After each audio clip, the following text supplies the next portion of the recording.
Cara is with me. She would never be here otherwise. You know, I'm dad, right? The last thing you want to be when you're in Cara's position is hang out with the old man and hang out with dad and hear bad dad jokes, you know. They'll come for the holidays. They'll come when I give them heavy guilt. But I'm now going to be with Cara literally for a few months. What a beautiful gift that is, right? I would have never had that chance. And that is precious. And then after this is over, she's gone. She's flown the nest. You know, she's going to go do her thing. But this crazy situation, as crazy as it is, gave me this beautiful gift. So one door closes, another door opens. Think about that. And as I said, normal operations will continue. As I've said from day one, the level of anxiety was not connected to the facts. There is no chaos. The net effect, many people will get the virus, but few will be truly endangered. Hold both of those facts in your hands. Many will get it, up to 80% may get it, but few. She's been working with me for government. We built airports, roads, bridges. She's here to help. Who gives? Good morning, everyone. Happy Monday. Hope your weekend was a good one. A weekend is a little different when you're not working during the week, but let me introduce the people who are here today. We have Dr. Howard Zucker, who's starting from my left, who everybody knows, our great health commissioner. We have Stephen Cohen, who was secretary to the governor 2010 to 2011. He also was the top assistant in the Attorney General's office when I worked there. Former federal prosecutor, and he's now with McAndrews and Forbes. Robert Mujica, the budget director. Cara Kennedy Cuomo, who gives me great joy that she is going to be helping us out. When I was her age, I came and worked with my father in this room as special assistant to the governor for $1 a year. My father never gave me the $1 a year. I will give you the $1 a year. But it's, she's not working for obvious reasons, and she's here to help, and that's a joy to me. Melissa DeRosa, who everybody knows, she worked for President Obama. She was chief of staff to the expert, secretary to the governor 2015 to 2017. The reason I wanted you to meet these people, in some ways it's like putting the band back together, but it's also the most competent group of government professionals that you could put together to address this difficult time. I've worked with these people for 30 years. We've gone through all sorts of different situations together. We did Superstorm Sandy together, the Ebola virus together. We've had problems with the federal government. We built airports, roads, bridges. So they are just the best team that you could have working on behalf of the state of New York. And I thank them all very much for their help and their assistance and their volunteerism, because most of them are not getting paid. You're getting $1. The increase in the number of cases continues, and that is what we're watching every day. They see it as an upward trajectory. I see it as a wave that will break, but you can reduce the rate of the spread so you can handle hospital capacity, which are high-density businesses, non-essential employees, social distancing. Matilda's Law, remember, this is about protecting vulnerable people, older people, senior citizens, compromised immune, underlying illness. Those are the people who are vulnerable here. That's the focus of all of this. The greatest density control issue right now is in New York City. I saw the issue myself. I told New York City I want to plan. Yesterday I said I want to plan on how they're going to control and reduce the density. I want the plan today. I want the state to be able to approve the plan. It has to focus on young people and the gathering of young people. I've said it before. You can get it. The numbers show you can get it if you're a young person, and you can transmit it.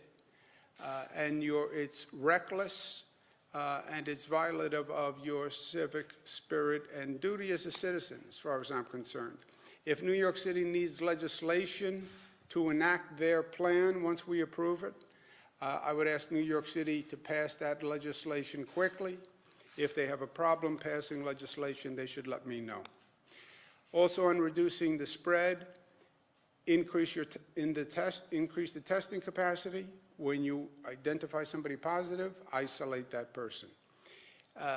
What we've done on testing is important. March 13th is when the state got the authority to start testing, right? Up until then, the federal government was controlling all the testing, and it was going through that bottleneck of a federal government. I don't mean that in a pejorative way, but it had to go through the FDA, the CDC. I said decentralize that task, let the states do it. March 13th, the FDA allowed the state to start testing. In 10 days, we have gone from testing 1,000 people per day to 16,000 people per day. Well, how much is that? That's more than any other state in the United States is testing. That's more per capita than South Korea, which was the gold standard of testing. They were doing 20,000 per day on a much larger population, about double the population of New York. So we're doing 16,000, which compared to China, South Korea per capita is even higher. So in short, we're doing more testing than anyone. 2 points off that. Kudos to the team that put that testing in place and the nurses and the doctors. God bless them for being out there every day and doing it. But also, our numbers will be higher on positives because we're doing more tests. We have multiple locations working now, and we'll be increasing those locations. Second track, increase hospital capacity, increase the number of beds. We have 53,000. We may need 110. We have 3,000 ICU beds. We may need between 18 to 37,000. That's my greatest concern because that's where we need ventilators to turn those ICU beds into beds for people suffering from the virus. We are today issuing an emergency order that says to all hospitals, you must increase your capacity by 50%. You must. Mandatory directive from the state. Find more beds, use more rooms. You must increase your capacity 50%. We would ask you to try to increase your capacity 100%, okay? So we now have 53,000 beds. We need 110,000 beds.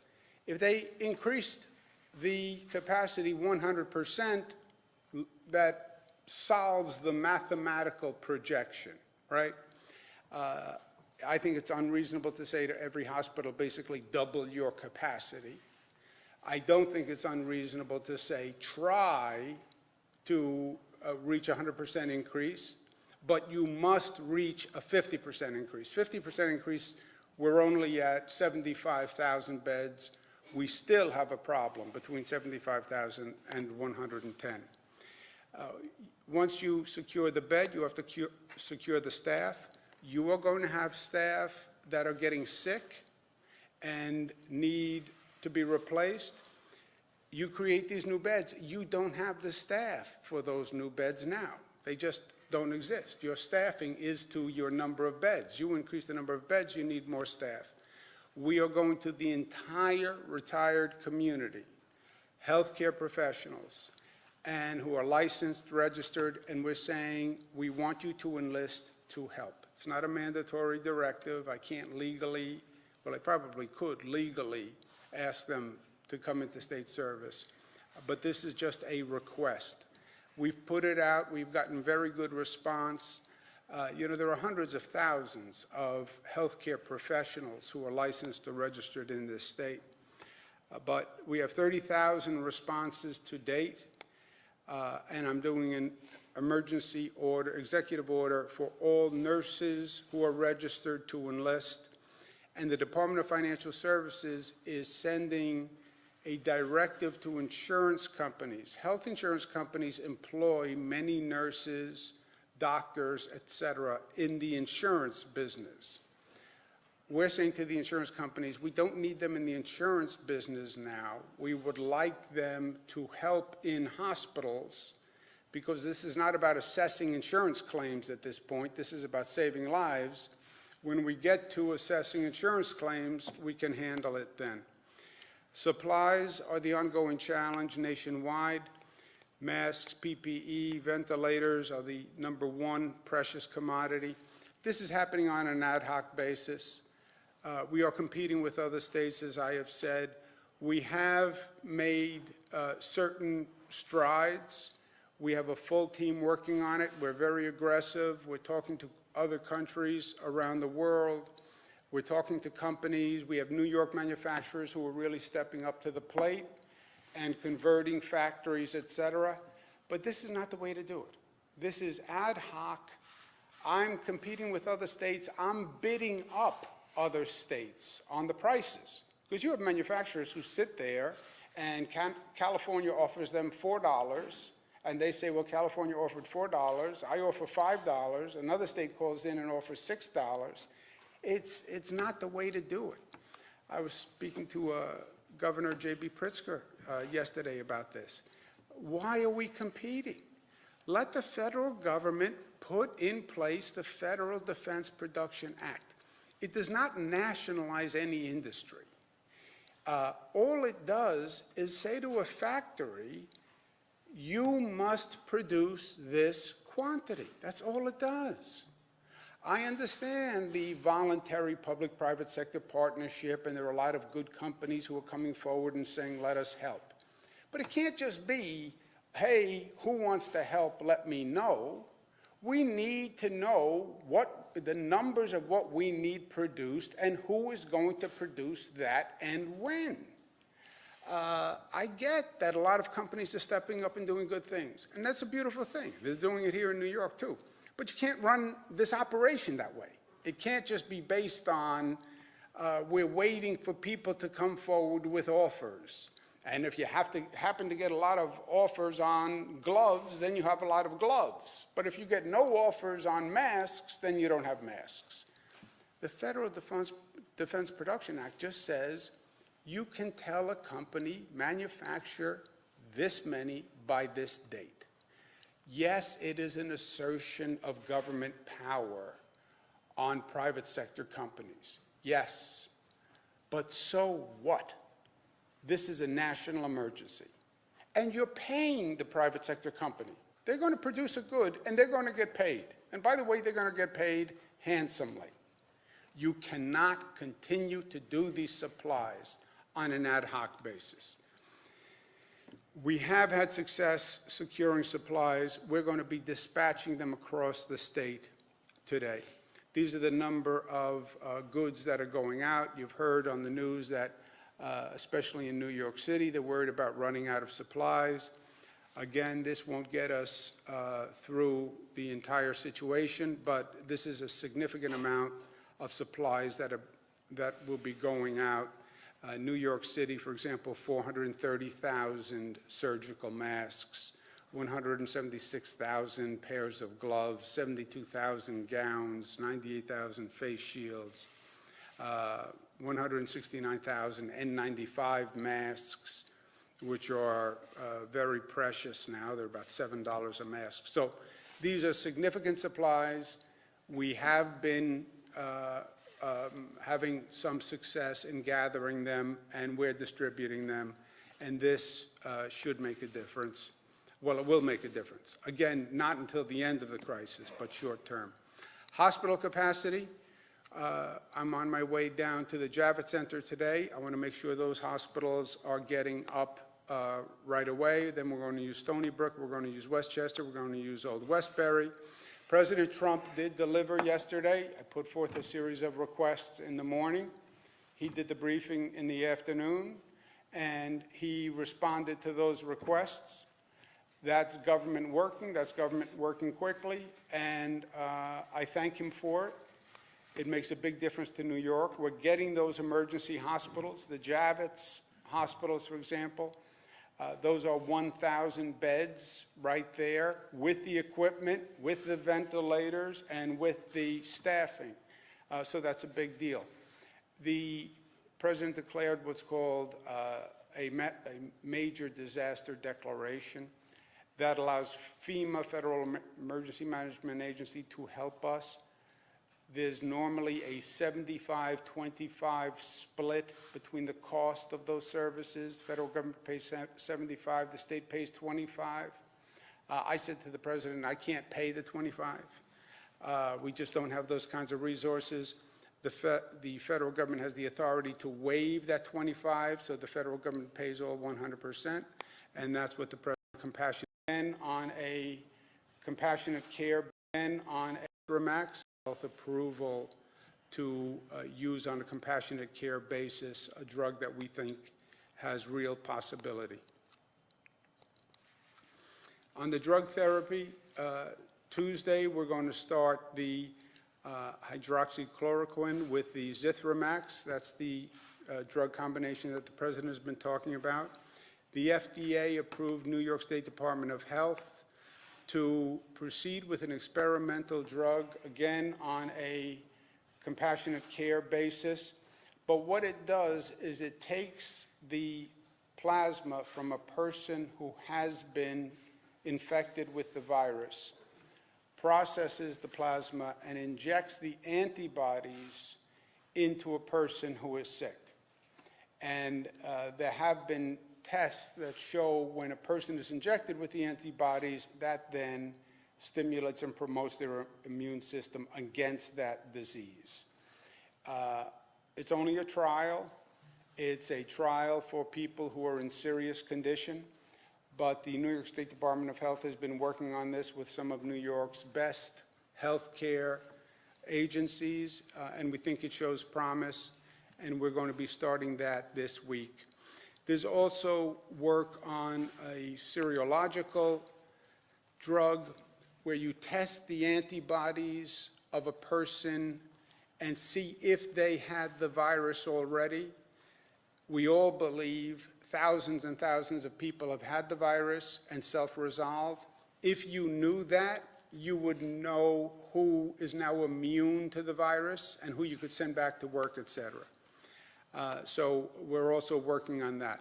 The numbers today, total tested up to 78,000. Tested overnight, 24-hour period, 16,000. As of yesterday, about 25% of all the testing nationwide is being produced right here.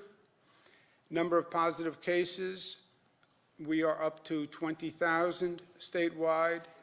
5,000 new cases, which is obviously a significant increase.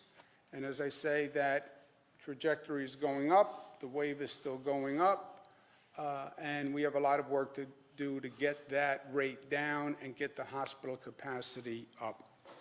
You see it spreading across the state, this way it's spread across the nation, and that will continue. My guess is 20,000. The ICU beds are very important because those are the ventilators. Modification that Dr. Katz, who's at Yale University, is working on, which is actually very interesting to me, but which says isolate people, but really isolate the vulnerable people. Don't isolate everyone, because some people, most people, are not vulnerable to it. And if you isolate all people, you may be actually exposing the more vulnerable people by bringing in a person who is healthier and stronger and who may have been exposed to the virus, right? Can you get to a point where the healthy, the people who are most likely not going to be affected, can go to work? Remember, you study the numbers across the countries that have been infected, the survival rate for those who have been infected is like 98%, right? A lot of people get it. Very few people die from it. So how do we start to calculate that in? We implemented New York Pause, which stopped all the essential workers, et cetera. We have to start to think about New York Forward. And Steve Cohen and Bill Mulrow, who I've worked with for 30 years and now in the private sector, they're going to start to think about this. How do you restart or transition to a restart of the economy? And how do you dovetail that with a public health strategy? As you're identifying people who have had the virus and have resolved, can they start to go back to work? Can younger people start to go back to work? Because you can disregard facts. Facts. Separate task, but something that we have to focus on. I offered my personal opinion yesterday. I separate my person. Happens surprise them governmentally. You feel them personally. You have to be sorry for this. People have, you have the holidays. I don't have the, we just say, I want them shortly. the current open capacity of ICU beds. I don't know the exact number, but I haven't spoken to some of the hospital leadership members. There are beds, and they are working to create more ICU beds, because you can actually turn beds that are a recovery room bed into an ICU bed, and this is what the team that the governor asked the hospital associations to work on, and we'll have a report from them shortly. A lot of hospital workers are saying that they're being told to go without using a mask or use a scarf. What would you say to them? Is there a resolution to that, or do you think, is there any hope? Well, I haven't heard the specifics about that, but I know that we have supplies available, and as the governor mentioned in the slide, that we are providing. Larry Schwartz has been handling the supplies, finding supplies with Simonito government due this federal. Are you considering issuing clemency for elderly New Yorkers in state prisons? It's something we're looking at, yes. Governor, the president said that you cannot, it is unsustainable to run this state or run this country with the economy closed down, right? We're spending hundreds of millions of dollars. You have people laid off. You have to get the economy up and running. So that has to be planned at the same time. And Steve Cohen and Bill Mulrow are going to do that. There's another complication, which is what Dr. Katz is talking about. Can you have a more refined public health strategy that is also more productive or less destructive to the economy?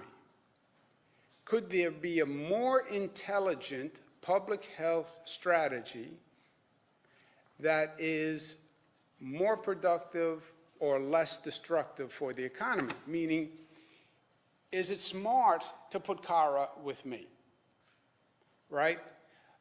Is it smart to have college kids coming home, kids staying home from school next to their grandmother? Is that a smart public health policy? Shouldn't you have stratified the risk? That's the public health question. And if you stratify the risk, can people start going back to work and you start to restart that economy? So you're doing smart public health policy and smart economic policy. I think there is a line, a dot where those two lines cross. You have to identify it, and that's what we're going to start to work through. do you feel it's overkill at this point? No, I have no second thoughts on actions that I have taken. I would make the same decisions today. I have no second thought on going to zero non-essential workers.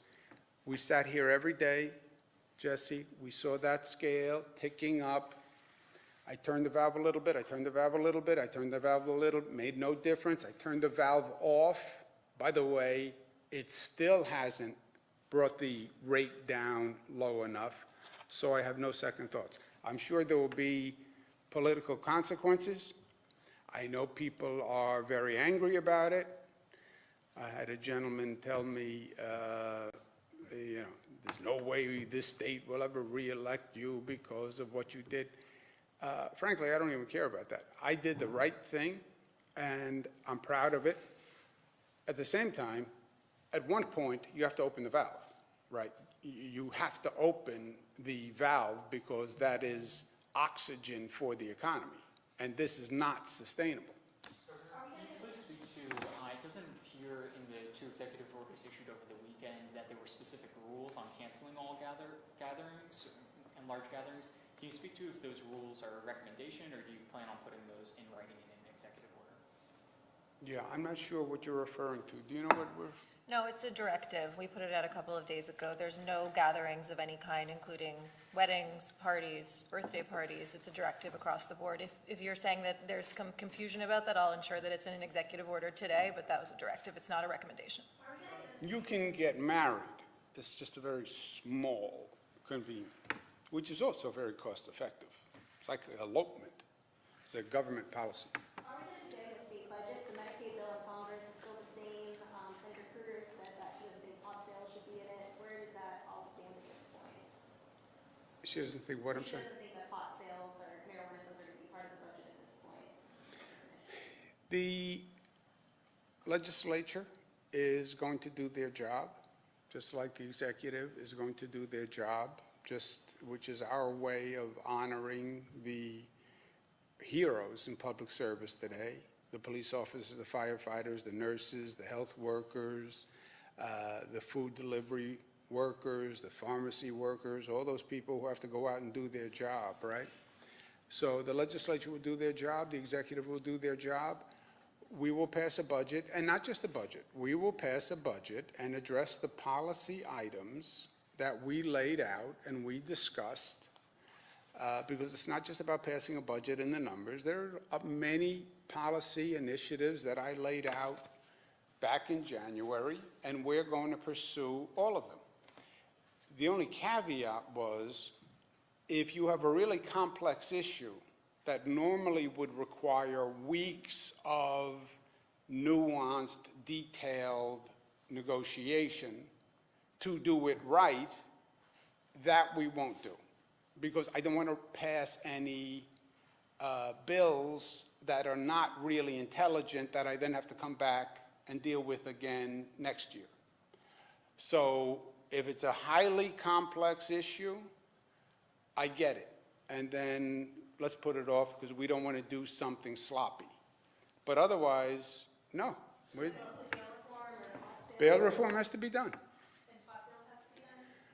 I want to do legalizing marijuana. What does bail reform look like then on April 1? What does bail reform look like? Yeah, what do you want to see changes to? I think, well, you have different positions on bail reform, right? You have the Assembly, you have the Senate, you have my proposal that I did last year, you have people that are very concerned out there, strong opinions on both sides. I just want to see a resolution and progress, and I want to see it in the budget. The You can just say. team recommended $2.5 billion worth of cuts. There are people, I know that's a structural thing for the budget, but we're also really straining the healthcare system now. Can you do that now?